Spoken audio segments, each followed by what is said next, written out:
நீ பயப்படாதே, நான் உன்னோடு இருக்கிறேன். ஒவ்வொருவரை பார்த்து ஆண்டவர் சொல்லுகிறார். ஏன் இந்த வார்த்தை ஆண்டவர் சொல்லுகிறார்? நீ பயப்படாதே என்று ஆண்டவர் சொல்லும் பொழுது பயப்படுகிற காரியங்கள் நம்மை சூழ்ந்து வரும், பயப்படுகிற சம்பவங்கள் நம்மை சுற்றிலும் நடைபெறும். ஆனால் ஆண்டவர் சொல்லுகிறார், நீ பயப்படாதே, நான் உனக்கு வாக்கு கொடுக்கிறேன். என் மகனே நீ பயப்படாதே, என் மகளே நீ பயப்படாதே. என்ன மாதிரி செய்திகள் வந்தாலும், எந்த மாதிரி சம்பவங்கள் உன் கண்ணெதிரே நடந்து கொண்டிருந்தாலும் நீ பயப்படாதே.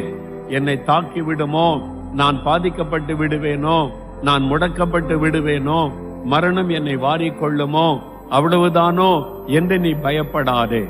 ஏன் தெரியுமா? நான் உன்னோடு கூட இருக்கிறேன். வானத்தை பூமி உண்டாக்கின தேவன் நான் உன்னோடு கூட இருக்கிறேன். வானம் எனக்கு சிங்காசனம், பூமி எனக்கு பாதபடி என்று சொன்ன சர்வ வல்லமுள்ள தேவன் நான் உன்னோடு கூட இருக்கிறேன். Download ShareChat.